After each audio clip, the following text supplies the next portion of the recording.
आता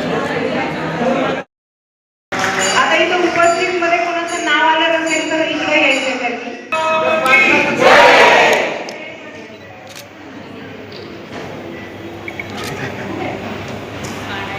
द्या ना घोषणा द्या.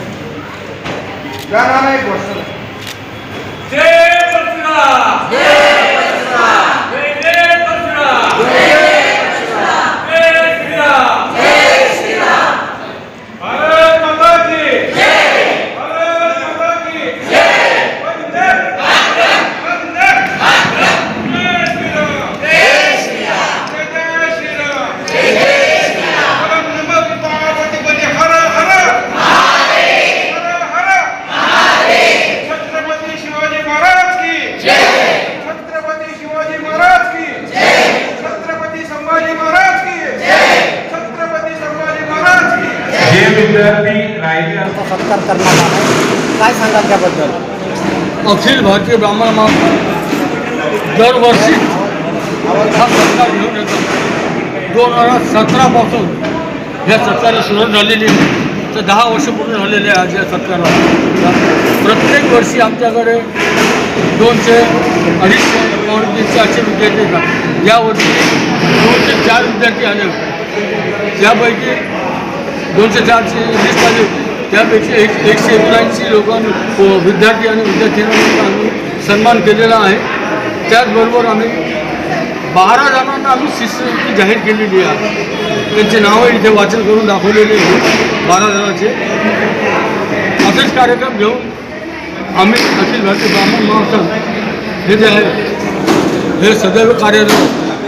अखिल भारतीय ब्राह्मण महासंघ ही महाराष्ट्रासह 17 राज्यात कार्यरत आहे. 18 राज्यामध्ये अखिल भारतीय ब्राह्मण महासंघाचं कार्य चालत आहे.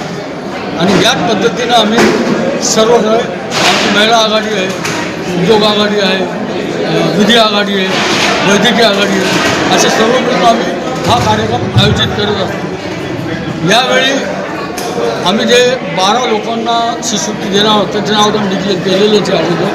पण अजून एक सांगावं वाटतं की हा सत्कार घडवून येण्यामागचा एकच उद्देश आहे की जसे हे विद्यार्थी त्यांच्या आईवडिलांचे ॲसेट असतात तसेच ते आपल्या शहराचे आपल्या जिल्ह्याचे ॲसेट असतात. कोणता विद्यार्थी केव्हा काय होईल कोणत्या पदावर जाईल हे आपण सांगू शकत नाही. पण त्याने गेल्यावर तिथं आपल्या समाजाचं जाण ठेवावं की समाजाला आमचा सत्कार सन्मान घडून आला होता आणि आपल्याला काही समाजाला देणं आहे. या पद्धतीने त्यानं आपलं पुढील भविष्यात काम करावं अशी आशा व्यक्त करतो. आणि माझे 2 शब्द संबोधतो.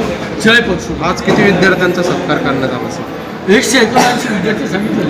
पुरस्काराचं स्वरूप काय होतं? विद्यार्थ्यांचा सन्मान केलेला आहे. नाना, पुरस्काराचं स्वरूप काय होतं? पुरस्कार स्वरूप मुवमेंट सर्टिफिकेट आणि पेन. गुणवंत विद्यार्थ्यांची निवड कशी केली? गुणवंत विद्यार्थी निवड जी आहे 99% तर त्यानंतर 87% असे विद्यार्थी याच्यामध्ये. तर पुढच्या वर्षी याच्यापेक्षा आकडा वाढेल का जास्त?